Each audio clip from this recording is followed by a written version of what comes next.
Hello, everyone. This is Alex Schiffer. I'm joined alongside Blair Kerkhoff from the Kansas City Star. And today we'll go through a few things. You might need to make it a little quick, but we plan to touch on Missouri's bowl destination and some context to that. Basketball's week last week and a look ahead to the two games starting tonight. And maybe we'll talk a little Kelly Bryant. Blair, how you doing? I'm good, Alex. How you doing today? I'm good. It's been a busy starting last weekend. It's been a pretty busy cycle so far. So definitely a lot on my plate right now. How are you? Yeah, doing good. It's always that way, the intersection of college football, college basketball. There's always a lot going on. A lot gets done in college football right after the regular season in terms of coaching changes and get bowl invitations, player transfers now has become a big part of it. There's just so much happens right at the end of the regular season, and it might be one of the just busiest times of the year for college sports. I agree. We can tackle this in chronological order. So we had talked last week about Missouri going 1-1 against Temple and UCF. Missouri played a pretty good first half against Temple, then went 7, then just kind of collapsed at the end of the first half, rallied in the second half, and then ended up losing by 2. Fast forward a little bit to my weekend. I actually snuck over to Lawrence this weekend. I've always wanted to see a game at Fog Allen Fieldhouse.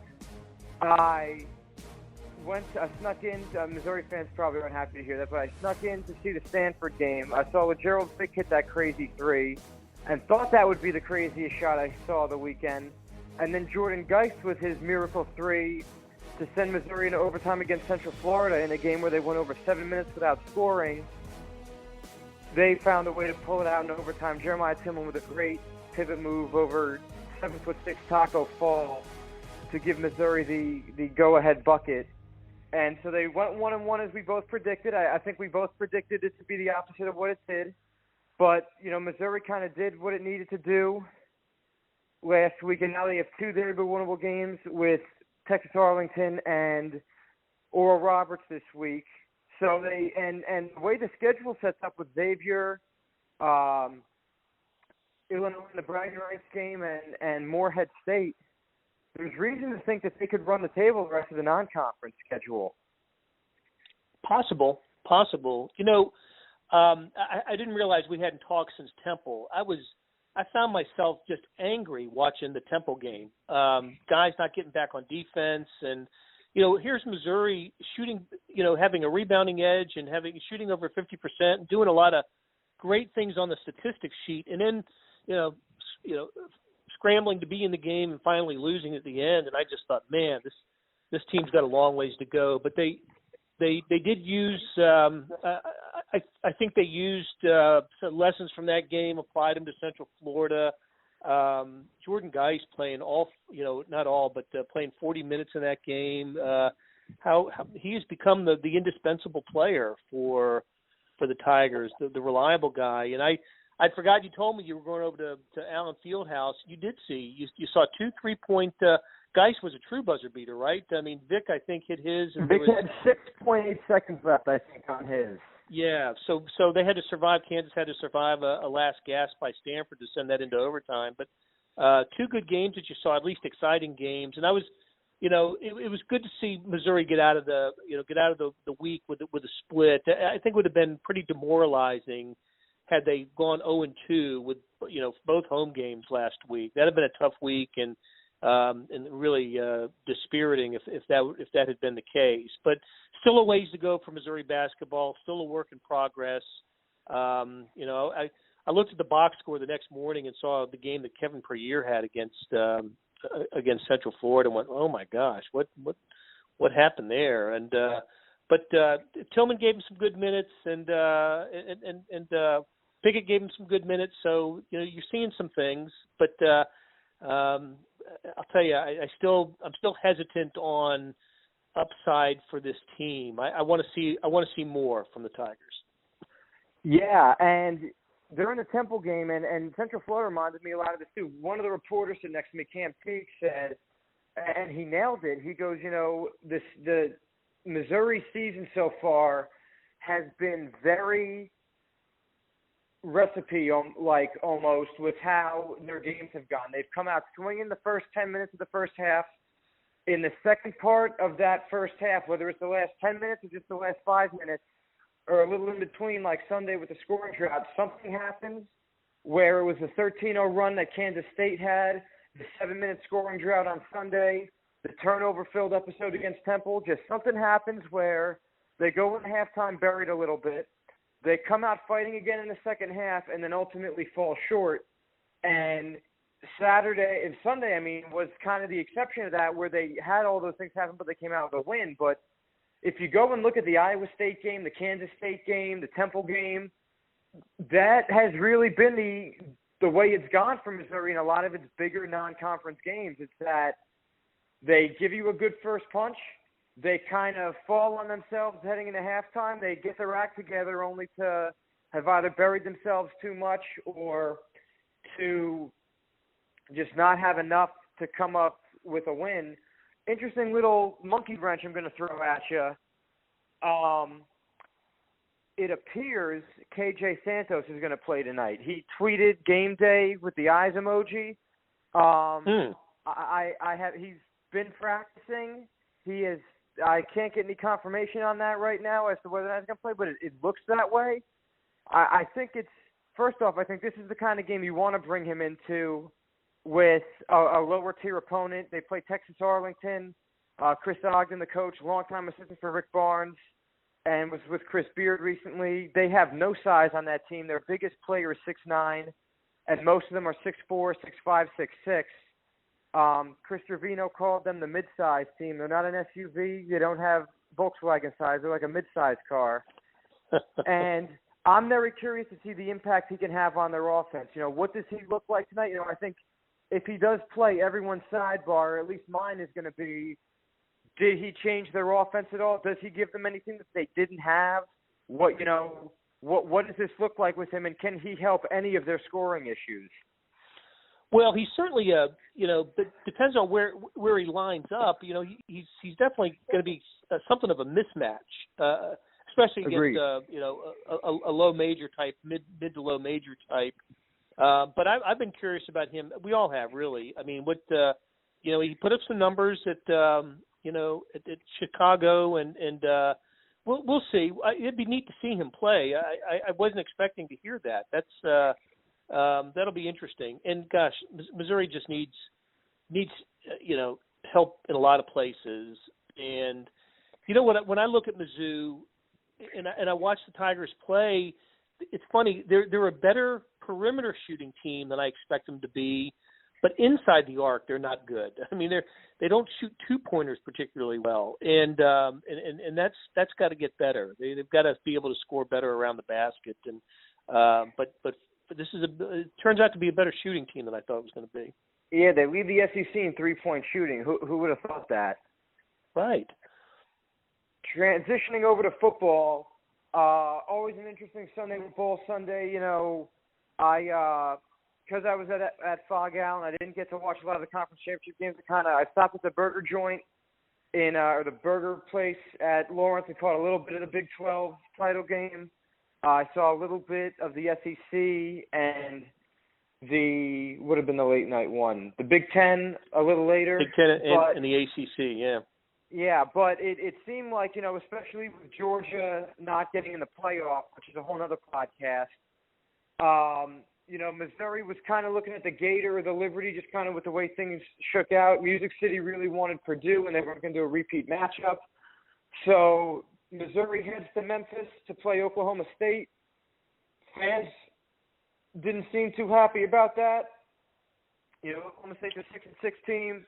Memphis is drivable, though. The Liberty Bowl, as we've discussed countless times, has really wanted Missouri.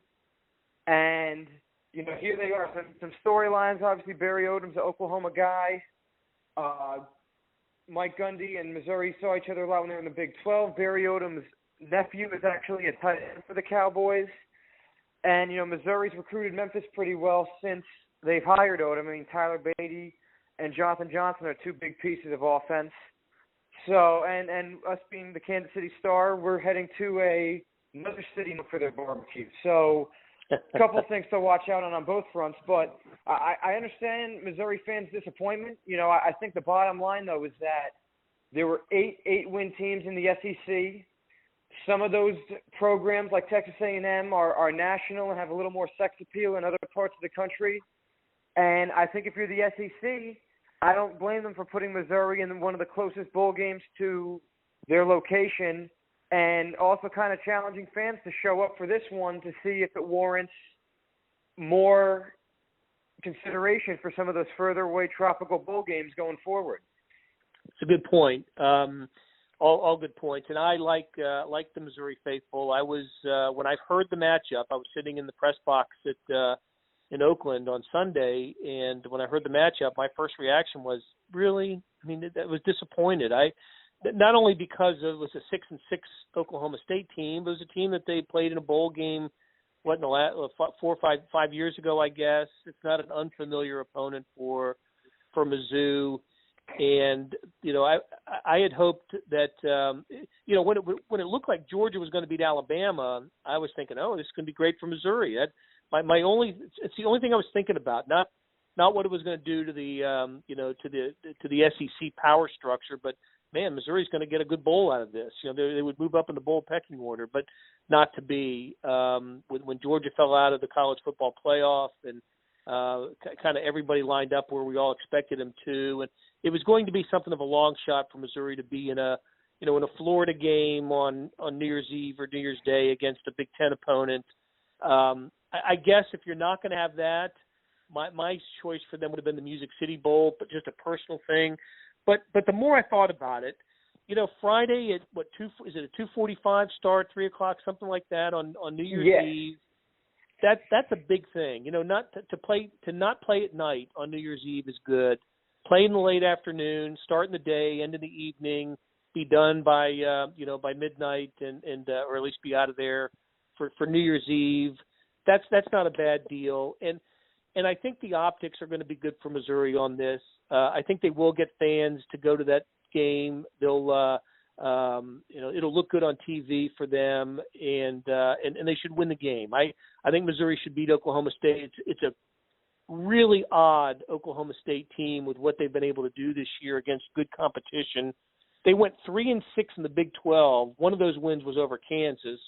So you figure, okay, what were their other ones? It must have been, maybe they beat TCU or K-State. But no, their other two were over Texas and West Virginia. And they took Oklahoma to the gun. They lost to Oklahoma when they missed a 2-point conversion at the end of the game. So they played the best teams on their schedule great. And it was the K-State, the Texas Techs, and some of the others that they couldn't handle. I'll be really curious to see which Oklahoma State team shows up in Memphis. It was just a really odd team for Mike Gundy. Hey, it's Blair Kerkhoff, and if you're listening to this, you love Kansas City sports, whether it's the Chiefs, Royals, Sporting, Mizzou, KU, or K-State. And no one covers these teams like the Kansas City Star. If you currently subscribe to the paper or have a digital subscription, thank you for your support. And if you don't, here's a great offer. It's called Sports Pass. Unlimited digital access to every sports story and video on kansascity.com. And it's just $30 for the first year. It's the best sports value in town, just 8 cents a day or $2.50 a month. You can't beat that.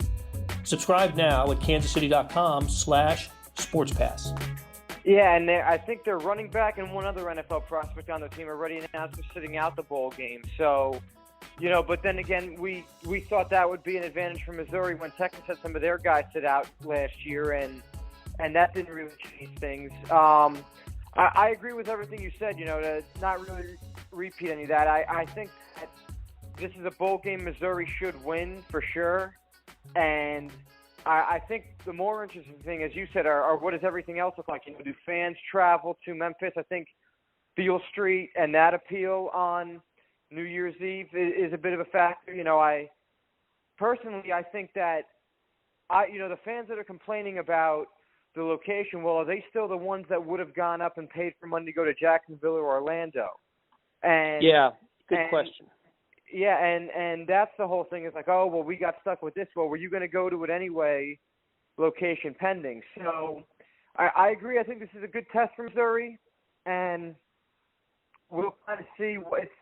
It's still an old school matchup. There are some people that probably still be invested in that, even though it's not, as you said, a bigger name from the Big 12. And I honestly feel like this is maybe the better of the two options, just because, I mean, TCU would have been a little bit more of an interesting one because Missouri then didn't play, because Missouri's departure led to TCU's addition, obviously. But you know, if it was Baylor, it'd be the Mac Rose Bowl, and I don't really think that would have much pop either. So I think it's just that they got dealt the hand they did, and we'll see what everyone makes of it. Yeah, I mean, look, go ahead. I was just saying, you know, if you're a Missouri fan, go to this game. You know, it's you could, if you live on the eastern part of the state, you can almost commute to this game, and you know, leave in the morning and be back. You know, make it a day trip if you had to. If you lived in the Boot Heel area, or even St. Louis is only a 4.5 hour drive from St. Louis. This is a game where, you said it earlier, and you're right. This is a game where Missouri fans need to buy the tickets and show up, sell out the allotment. This game last year was the dream game for the Liberty Bowl. You had Memphis played against Iowa State, and Iowa State has some of the greatest traveling fans in the country. And so the optics last year, there were like 60,000 people, and it was just all a sea of blue and orange, and they couldn't have come up with a better, you know, in-town game for themselves. This one, both teams have to come from, you know, have to drive to it or fly, but Missouri needs to buy tickets to this thing. You know, put 10 to 15,000 people at the Liberty Bowl, take up a corner and a side of the stadium, and just make it look good for Missouri. Make it look better than they did at some of the home games this year. I agree, and one more thing before we move on to two other things I want to touch on. You know, the Liberty Bowl, I give them credit. They stayed true to Missouri. They were there all the time last year and now this year.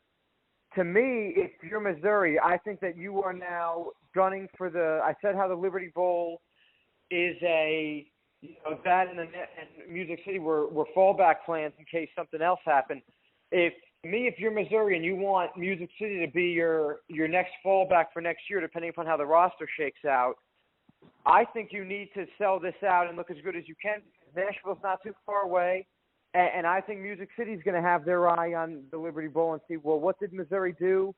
You know, they have a strong alumni base in Memphis and Nashville. Did this look any better for them? Did they travel far and in numbers?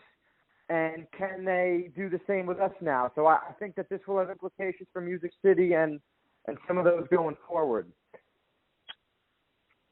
Two quick housekeeping things I want to bring up to you. Joe John Finley departing for Texas A&M. I had a report on that yesterday. To me, this is a very, very big loss in terms of position coaches. Obviously, it's not a coordinator, but, I mean, you look at what he did. Obviously, Missouri back during the Chase Daniel days, they had Martin Rucker, Chase Kaufman, Michael Agnew. They had All-Americans, high draft picks for that position. Historically, you look at Kellen Winslow, A.J. Ofadale. It's a position Missouri's known for on the offensive side, just like defensive line on the other side. And since Joe John Finley came, I mean, you look at Sean Colkin in his second year with the Chargers after going undrafted. I was actually going to talk to the bosses about maybe joining you guys for Thursday Night Football to do something on him. No one saw him carving out an NFL career. Jason Reese got a look. Now you look at Kendall Blanton from Blue Springs and Albert O. And now it's another hot commodity for the university and the program. I mean, Daniel Parker, they converted him from DN. Now he looks like a great tight end. I think this is very interesting on a number of facets. I mean, what does Barry Odom do with the opening? Does he move Ofadale, who I said was an All-American tight end at Mizzou, to tight ends, and maybe move Andy Hill back to wideouts and hire a special teams guy? Maybe move Ofadale and just hire a wide receivers guy, keep everyone in place and hire another tight ends guy? And then what is the impact of this on Albert Okwuegbunam, who we don't know his status for the bowl game yet, but could leave for the NFL this year if he wanted to. It's a deep tight end class, but maybe someone takes him. And what are the implications for that? And with the Kelly Bryant decision today as well, what does that do for Albert O? So, you know, between Joe John Finley and the Kelly Bryant / just quarterback cloudiness in general, I think that it's been a very cloudy future for Albert Okwuegbunam in the last 24 hours, given what's gone down. You're right. I mean, again, this is the time of change and flux. Personnel for coaches and personnel in college football. And listen, you can't blame a coach for taking another job. I don't know what the money situation was or what. Missouri matched his offer, but he's from Texas and has ties to the area, which is what did it. Makes some sense. I mean, it certainly makes some sense. I know he would. I remember him when he played at Oklahoma. But look, Missouri has had a fantastic run of tight ends. Going back to the Gary Pinkel years, and I suspect that'll continue no matter who the coach is. It's just a position that Missouri has developed and has a reputation for now, and whatever they decide to do, whether they move someone into the position or go out and hire for that position, I think Missouri will. I think Missouri will continue to take tight ends seriously, and I think they'll be able to attract a quality coach there if that's the way they decide to go. Whoever ends up in that position will end up being a good coach. It's just the way it is at Missouri. As for Kelly Bryant, that's the fact that he saved his last visit for Auburn and is met with Gus Malzahn last. That always is, that always kind of favors the last team that you visit. It's funny, Auburn, I think I saw this, Auburn's offensive coordinator is out and may end up being on the Kansas staff. As the KU offensive coordinator. So I know Kelly Bryant, Auburn has done a really good job over the years with their dual threat quarterbacks. I go back to when Nick Marshall was there, when they went to the national. Yep, Cam. So they've got a thing with developing those guys, and that's what Kelly Bryant is. So there is that. I mean, Auburn may have a little, have some cachet that Missouri doesn't. Who knows what's important? What's the most important thing to Kelly Bryant? But man, I got to think that Missouri still is an attractive place, and the job is his. But it's going to be wherever he goes, the job, he's going to walk into the starting job. But I don't know. The more I've read about it in the last couple of days, the more I felt like, it looks more and more like Auburn. And I guess we'll know here pretty soon. But maybe hold out a little bit of hope that Missouri can still be the team. It's looking not so much though. Before we get you out of here, because I know you have to go, I agree that I think that the Auburn news today definitely kind of made it look like he's heading down south. But I do think Missouri has a lot to attract itself with what it brings back on offense. My only comment for you for perspective, how big of a get would this be for Barry Odom? We've talked before how in the last decade Missouri hasn't had to worry about quarterbacks. They've always had someone in the waiting. That is no longer the case. There will be other grad transfer quarterbacks, obviously, but to get a guy that could have gone anywhere in the country back up to Deshaun Watson on a national title team,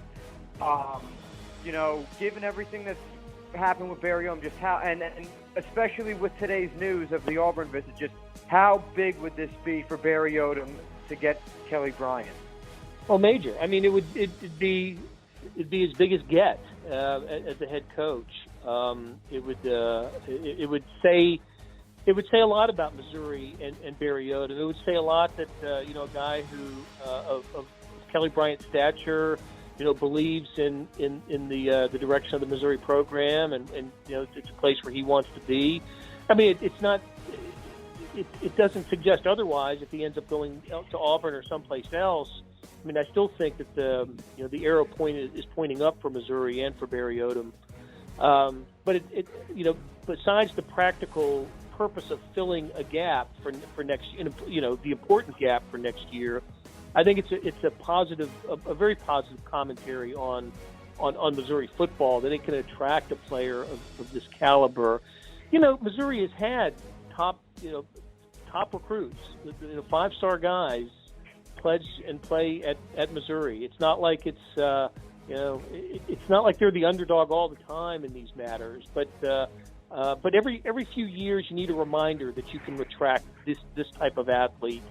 And they would. And as far as a quarterback goes, they wouldn't be able to do better for next year than Kelly Bryant. All right, Blair, we'll get you out of here. Always appreciate your time. He's Blair Kerkhoff. I'm Alex Schiffer. We'll be back again next week. We'll either probably talk about the funeral procession of Kelly Bryant not coming to Missouri, or the party in Columbia that ensued from him coming to Missouri, and probably talk more basketball and see what, if anything, KJ Santos can do to fix this team. Thank you for joining us. Blair, take care. All right, Alex. See you.